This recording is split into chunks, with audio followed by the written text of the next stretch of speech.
with this, we come to the next session, and we are really happy to have Dr. Nilakshi Deka ma'am again with us, all the way from Guwahati. So it's really a humble gesture from her side that she have come all the way from Guwahati for HDS. I welcome Dr. Nilakshi Deka, who is a very renowned endocrinologist from Guwahati, attached to Apollo Hospital and many other clinics. And to chair this particular session, I would like to invite Dr. Sanjay Shah, a very senior endocrinologist. We all know him, founder, president of Howrah Town Diabetes Study Society. And along with him, Dr. Shomik Dotto. He's a consultant physician and professor. I welcome you, sir. Dr. Sanjay Shah will be joining with us shortly. Dr. Dotto, I welcome you as a chairperson for this session.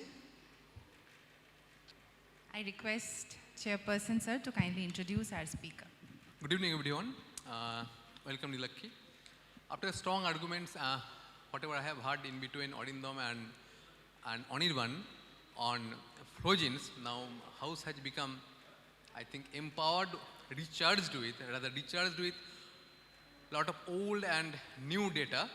And right now, Nilakshi is going to tell us about the pleiotropic effects of Flogins, and particularly how all those pleiotropic effects have made our practice a little bit easier. So Nilakshi, please. A very good evening to all guests here. I thank Team HDCon for giving me this opportunity to be here. And it always feels very good, a sense of homecoming when I come to Calcutta. The topic that we are going to discuss in the next few minutes is dapagliflozin, revisiting the pleiotropic benefits. Now we are all aware that SGLT2 inhibition leads to glucose lowering. It has a beta cell independent mechanism of action, and hence it can be given at any stage of the disease irrespective of the beta cell reserve or the functioning. It leads to osmotic diuresis and also leads to loss of excess calories in the urine, and hence it causes weight loss. So apart from glucose control, it has a good role in causing weight reduction, especially the fat mass compared to the lean body mass. And it also leads to a marginal reduction in the blood pressure.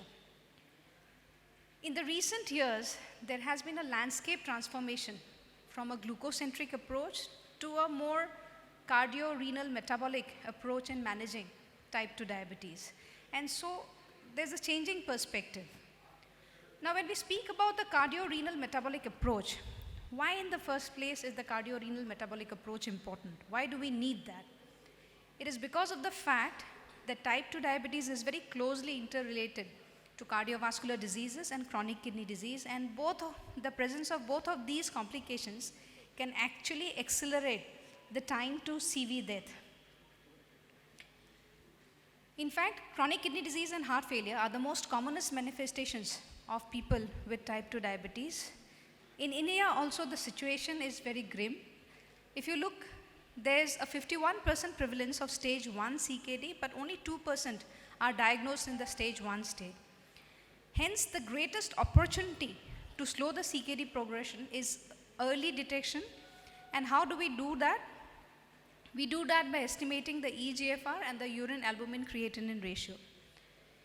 It is very reassuring that studies have shown early intervention in CKD can actually delay the progression of the end-stage kidney disease. So you see in this graph, so without intervention, it is a steep curve, but when there's an early intervention, the graph is a bit plateaued.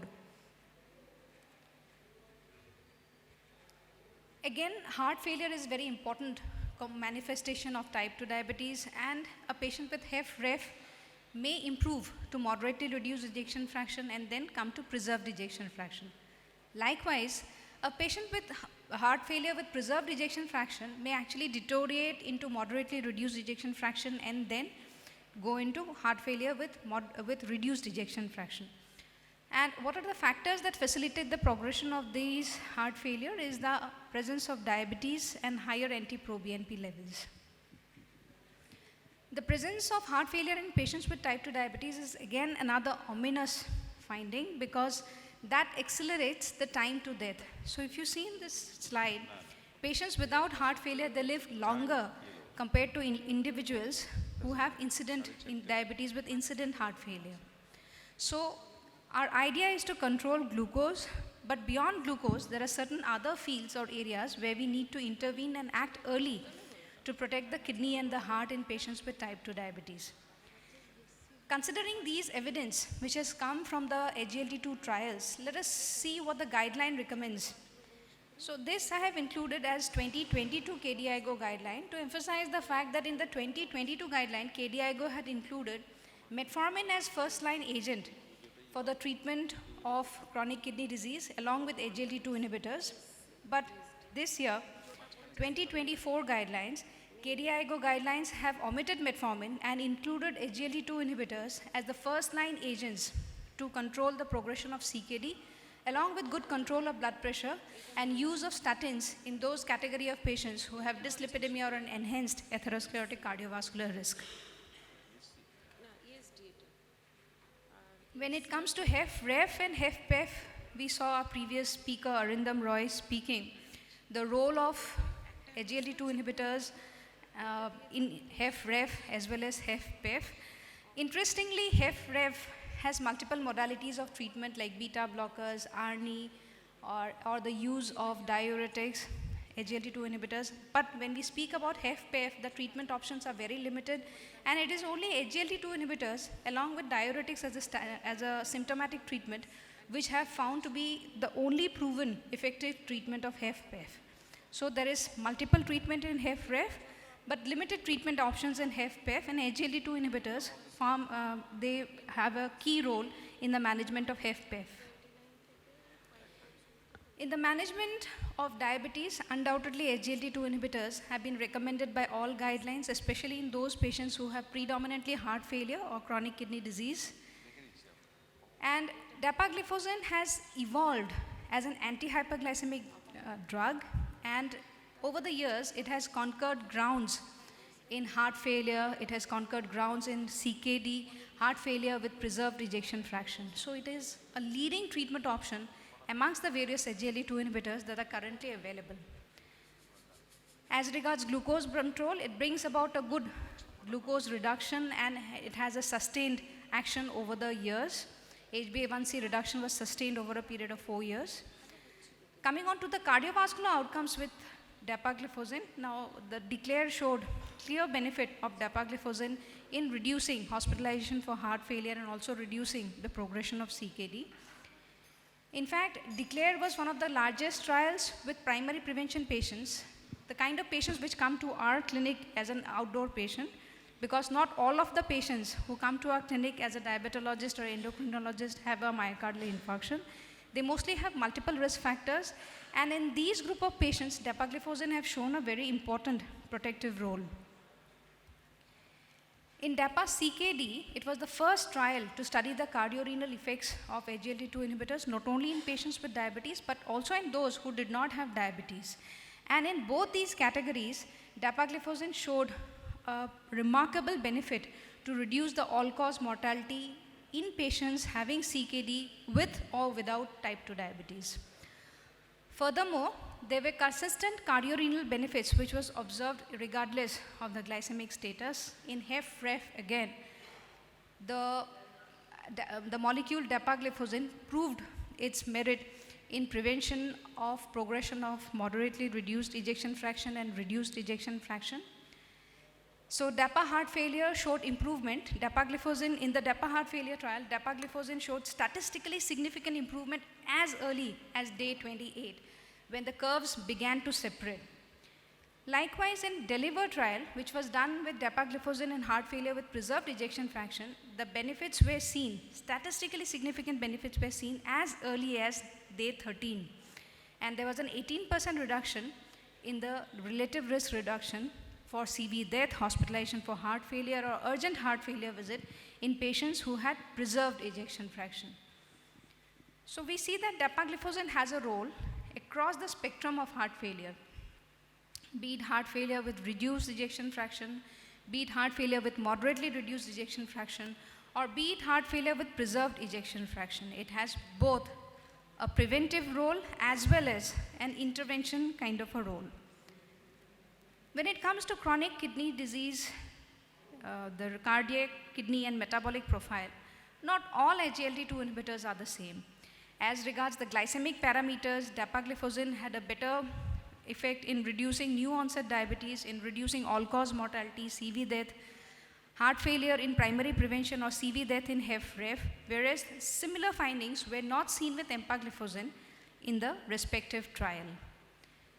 Again, all-cause mortality also in DAPA heart failure, DELIVER, DAPA pooled, and DAPA CKD, there was significant improvement with the use of dapagliflozin.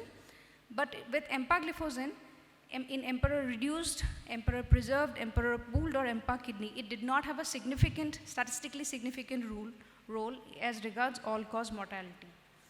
So to summarize, we see that dapagliflozin helps in saving patient lives, as chairperson had just mentioned, that it has made our lives easy with the advent of these new medications, because they give us an ample opportunity to target diabetes and its complications. Diabetes, CKD, and heart failure are interrelated and lead to a vicious cycle of cardiac, kidney, and metabolic risk. It is important to think beyond the glycemic control and act early to protect the kidney and the heart. Guidelines recommend dapagliflozin as one of the cornerstone therapies for DKD and HFrEF and HFpEF. DECLARE confirms DAPA's cardiorenal benefit in type 2 diabetes with multiple risk factor, that is the primary prevention group. DAPA CKD confirms DAPA's all-cause mortality benefit in CKD patients. And pooled analysis of DAPA heart failure and DAPA and DELIVER with the role of dapagliflozin in preserved ejection fraction showed that dapagliflozin significantly reduced the risk of CV death or worsening heart failure across the range of left ventricular ejection fraction. Dapagliflozin showed more evidence in reducing all-cause death as compared to that of empagliflozin. So with that note, I thank you for the patient listening. Over to the chairpersons. Thank you, sir. Thank you, Nilakshi, for highlighting the extra glycemic benefits that we are getting from SGLT2 inhibitors. I know we had a debate earlier on. Looking at your presentation, how do you think DAPA, EMPA perhaps fare in your clinical practice? In fact, I think when it comes to heart failure, dapagliflozin scores over empagliflozin in that front. Of course, empagliflozin has its role in those with established cardiovascular disease in whom patients have had an incidence of myocardial infarction. In them, prevention of a second myocardial infarction, empagliflozin had quite a big role, a statistically bigger role compared to dapagliflozin. But then, since in dapagliflozin, the patient population resembles more of the kind of patients we have in our outdoor. So in our outdoor, we usually don't have all patients who have had in myocardial infarction. So it is usually a patient with multiple risk factors. And even in those patients, dapagliflozin has shown to have a wonderful role as regards prevention of heart failure, prevention of progression of CKD. So we do not want to wait for a patient to suffer a myocardial infarction and then prevent a second infarct. What we really want is that when a patient comes to us, we should be able to prevent the first event. And in that field, dapagliflozin, the studies, the cardiovascular outcome trial has shown that it has an edge over empagliflozin. Sure. Thank you. Any questions from the floor? Sure. Thank you, madam, for this beautiful deliberation. My question is, as you were mentioning about DAPA versus EMPA, so what is your take if we dissect those two trials? One is EMPA kidney and then DAPA CKD, and how we can interpret in terms of, because there is one very good post hoc analysis of those two landmark trial and cost needed to treat analysis. So something new parameters that had been evolved, and in many of the outcome, empagliflozin scores over dapagliflozin. So what is your take on that, and how you justify those two EGFR value? One is for EMPA kidney it was 40, and then DAPA CKD it was 50. So whether there is some differences in terms of outcome in both those trials. That was shown in the previous presentation, where DAPA CKD and Emperor EMPA kidney was shown, and it was shown that these are statistical differences, and the differences which occur, they are, I think, a bit influenced by the patient population which is being included. The baseline characteristics of the patient lead to the statistics being a bit skewed, but we should accept that both EMPA and DEPA, they have an equally important role in preventing the progression of chronic kidney disease, and in fact, they are something new in our treatment armamentarium to actually offer to our patients, apart from ARBs and AC inhibitors. But when it comes to heart failure, I think in those patients, it was dapagliflozin which showed better outcome when compared with empagliflozin as regards the heart failure in the kind of patient population which they had chosen. Right, yeah, okay. Narayan. One question. Thank you, Nilaksi, for your excellent deliberation. For mid-range ejection fraction, there is a fantastic for reduced ejection fraction. And for preserved, I am not asking. But for mid-range, around 45 to 50, would you suggest this fantastic 4? Because ARNI can go up to 45% ejection fraction. It is very good molecule. And for SGLT2, it is 45 to 50. They are very standard. So, do you use for mid-range ejection fraction this fantastic 4 in your practice? Yes, sir. And I think the recent guidelines now say instead of a stepwise approach where we initiate one molecule, then wait for a period to look for the tolerance, we should initiate with all the 4 and with a proper monitoring of the BP, maybe a low dose of all the 4 required. It is not in full dose, it is a Yes. low dose ARNI. Like dia. Yes, that is my practice also. Yes. So that's why I am clarifying. Thank you. Thank you so much. so much, sir. Thank you. Thank you very much. I think, thank you. We'll Thank you, close sir. this Thank session, Nilakshi. It was a wonderful session. Thank you very much for enlightening us. Thank you. sir. Thank you, Thank Nilakshi you. ma'am. I would request chairpersons to kindly felicitate Dr. Nilakshi Deka.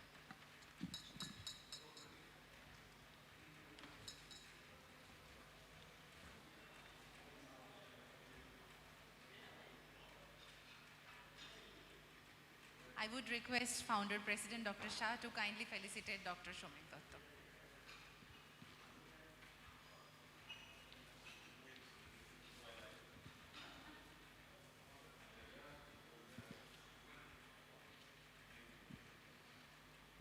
Thank you, Speaker ma'am. Thank you, chairpersons.